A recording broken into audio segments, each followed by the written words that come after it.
In today's video, I want to show you how I make these cool plastic clips. Stay tuned.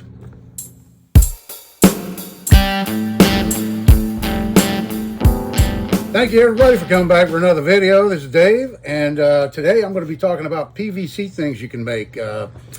Clips. I've been making clips for a number of years. Various things out of PVC. A lot of things I've forgotten that I've made, but I'm not a huge fan of plastic on a lot of things, but you can't beat it. Years ago, I was watching a YouTuber. His name is Backyard Bowyer, making PVC, making bows out of PVC. And if a lot of you don't know already, I'm pretty big into archery, and I've made a number of bows over the years, out of wood, fiberglass, various things. I had a takedown recurve I made out of wood and fiberglass. But anyway, I digress. PVC. So yeah, years ago I made this PVC bow right here. I just have a paracord string on it. Very lightweight, just kind of a target bow that I made out of some PVC. And that was thanks to watching the Backyard Bowyer. And he inspired me to start using PVC for things. And so I made a number of PVC bows. Then I thought, why not make clips and other things? I made a lot of rod holders out of PVC pipe. I've had these rod holders out in the sun and the salt water for decades, and they're still in great shape. Nothing wrong with them. You go to the store and you buy PVC rod holders like this one, and invariably that's what happens. You know, they just chip off, break, disintegrate in the sun and the weather. And the PVC pipe, if you use like a Schedule 40 pipe, the heavier ones, and you can form them. I don't have any here to show you an example. So I had an aluminum baseball bat I picked up at a thrift store for $1 or something like that. And I cut the handle off, and I used that as a form. I would heat that a little bit, and then I'd heat up the PVC pipe and put the bat down in the end of it here, and I can make flares like this. Not exactly like this, but gradual flares out, and then cut a little notch in them here so that your reel bracket slips down in there. And made a number of those, and I love them. They're great. They hold up really well out in the weather, and a lot better than the store-bought ones you can buy. So I've always made my own PVC rod holders on my boats over the years. And then also clips, like my latest video, I think, showing one of these little clips here that I made. This video is brought to you by some of my viewers and subscribers that have requested this. I've had a number of people ask me to go into a little more detail on how I made these clips, so that's what this video is for. I'll show you a few more quick examples. Here's an EDC holster I made a number of years ago, and put a clip on it, and you can see the wear where the dye has been kind of rubbed off. But this is after, you know, over a year of EDC, and it still works. I don't use this one anymore, but you can buy metal clips such as I put on this leather for my Victorinox,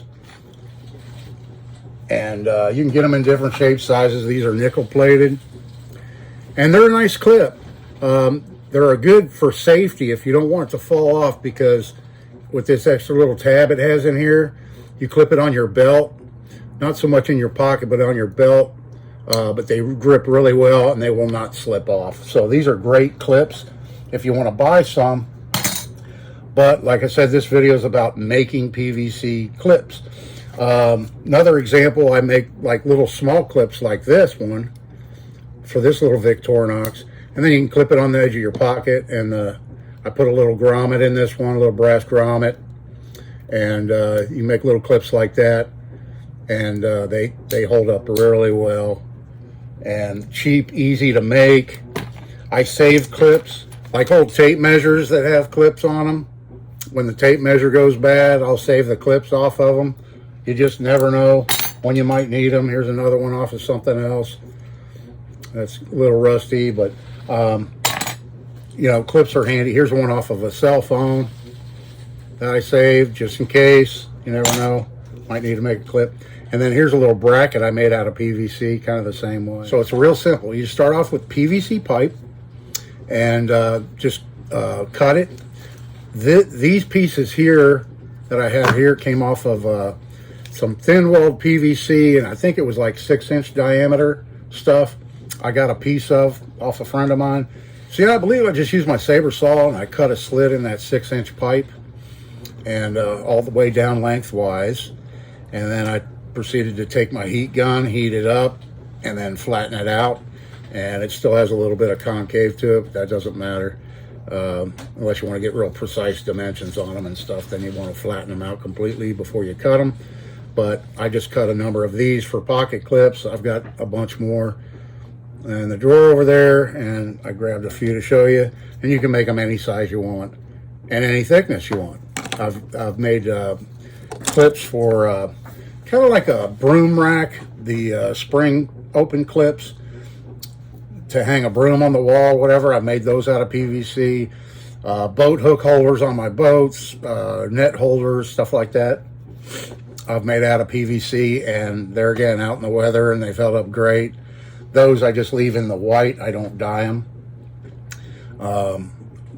Most of the stuff I use on the boats, I don't bother to dye. But pocket clips and stuff like that, I will. I mean, you'll see, you know, like I showed you, the dye will eventually wear off, but it's real easy if you wanted to touch it back up again. But it lasts quite a while. It holds up pretty well. You can use paint on PVC, but it's not going to last. It's not going to hold up. This dye is Recca oil, and you can get it in a lot of different colors.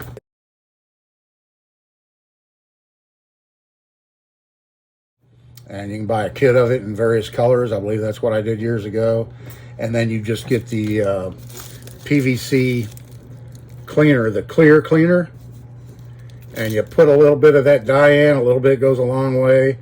And if it starts getting thick on you, you can just add acetone to it and thin it back out again a little bit. And it'll last you years and years.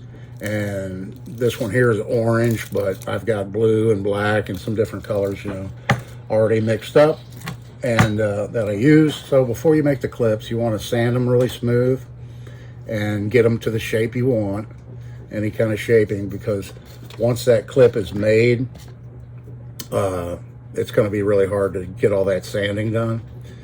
So pre-sand everything, get it the way you want it, the size you want it, and everything like that. And then what really helps is just making a little quick jig like this. Now, I had one I made out of oak. I guess the last batch of clips I made so many, and I thought I wouldn't be making any more, so I threw it away. So this morning I just knocked out a real quick out of a scrap of cedar. And it's really simple, easy peasy, just whatever shape you want. I filed in a little groove here to kind of get the shape of that. And yeah, I might round that a little more. We'll try it out, see how this works. Let me get repositioned here and I'll go ahead and make one of these real quick. Okay, here we go. I'm going to do this in real time and try not to do any editing so you can see how long it, or how fast you can really make one of these. So first off, I've got my leather gloves on and I've got a heat-proof surface. I've got just an old piece of tile laid down. You could do this on a towel or something like that, but just anything, you know, you don't want to, you're using a heat, I'm using a heat gun. And this is just a cheap Harbor Freight heat gun.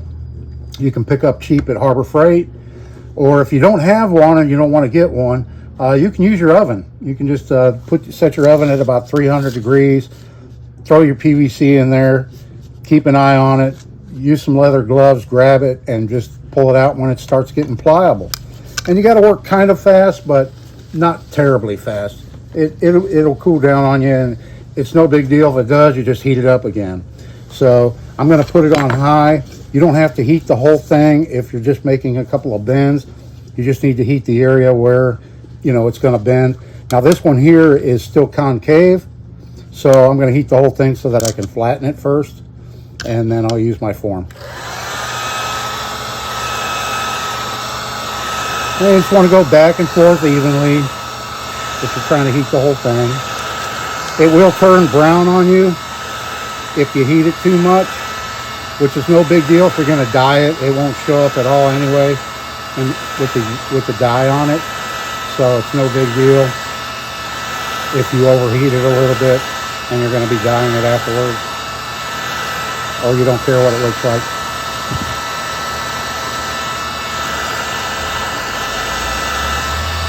And it's starting to get soft now.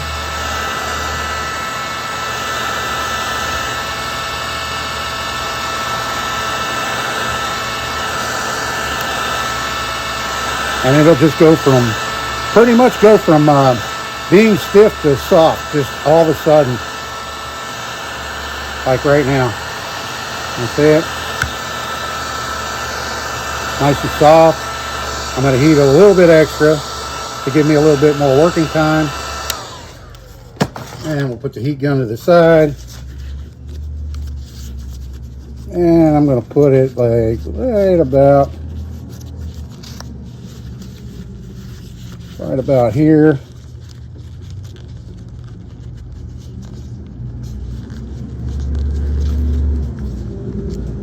And then I've got a little aluminum rod. You can use a dowel, anything you want, to press that down in. You just hold it there for a few seconds.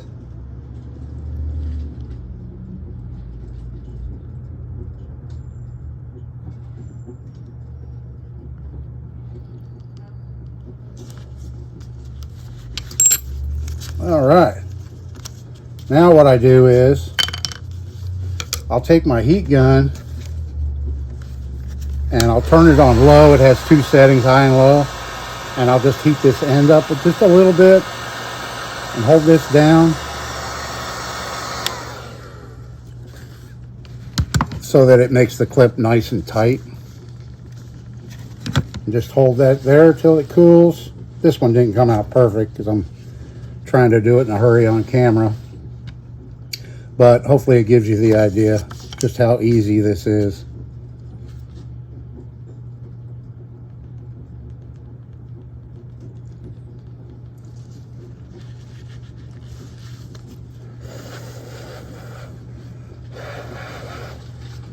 Just blowing on it to get it a little cool. Cool it down a little bit.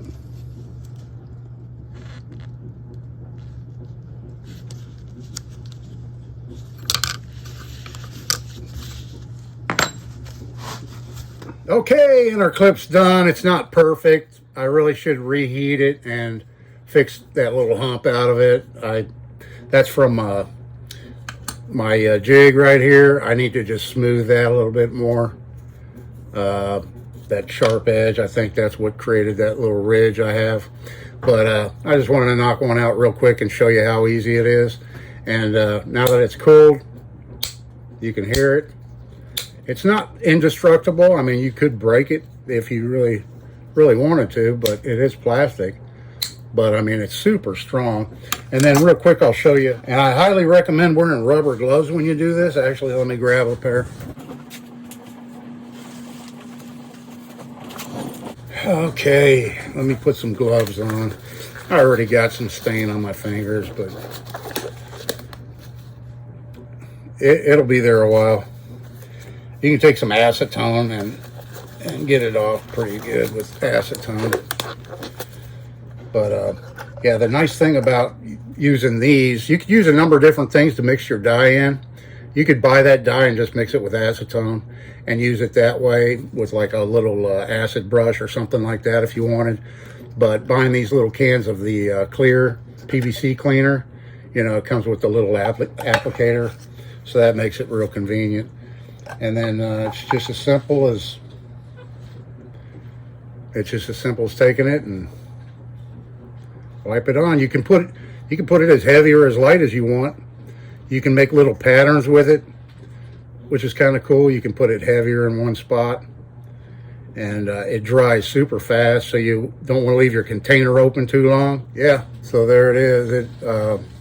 I said you can make it solid. You can make it darker by just applying more on it, or leave it whatever color. If you're doing it black, I normally put it on pretty heavy with the black, and then it lasts a long time. and it's not blotchy like that, you know. But the colored ones, I like them when they come out blotchy like that. It gives a little pattern to it. Kind of makes it look pretty cool. Hey, so while I was editing this video, I remembered a couple more things that I've made out of PVC I thought I'd show you. And this is a Native American style flute. And I use that same PVC dye, only I did it with brown or orange color. And then I put black, added black to make that pattern. And I've made a number of these over the years. I've got quite a few. I actually sell them at craft shows. But here's another one. And it kind of gives it like a wood grain look, depending on how you apply that dye.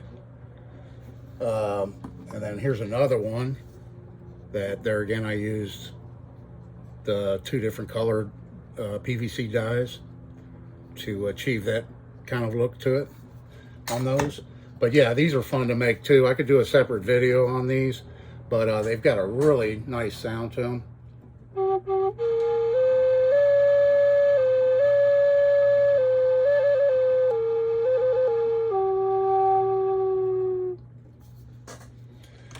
Yeah, they have a really nice sound. All right, folks. So I'm enjoying a cup of coffee out of my Snap-on Yeti. You could put a cup of coffee in here. 2 hours later, it's still nice and hot. It works really well. So that kind of wraps up today's video. I hope you enjoyed it on little PVC things I thought I'd show you. At the behest of some of my viewers, they were asking if I'd show a little bit more detail about how I make these little plastic clips. I said they're really super easy, they're fun to make, and you can just use your imagination with shapes and sizes and widths, and you know, I leave a little tab at the bottom so I can drill a hole and mount it. You know, you cut a couple of slits in your leather or your nylon or whatever you're using it on, and then punch a hole. And then in this case I used a Chicago bolt, but some cases I use like in this one here, I use a little brass rivet, grommet type rivet deal on that one. Just whatever to attach it, you know. You could rivet it, you could use rivets, you know, whatever you have laying around. I got a lot of things going on right now. I'm working on a lot of different things, so many more videos to come, folks. So appreciate you watching. I really appreciate my subscribers. Thanks so much for watching and subscribing and liking and sharing and doing all that stuff in the comments. I just love the comments. I want you all to have a great day. I hope it's going great wherever you are right now. I've got a queen palm limb I need to trim, and it's scraping across my aluminum roof right here, making that noise you can probably hear in the video. I apologize for that. Thanks for watching. This is Dave. See you in the next one.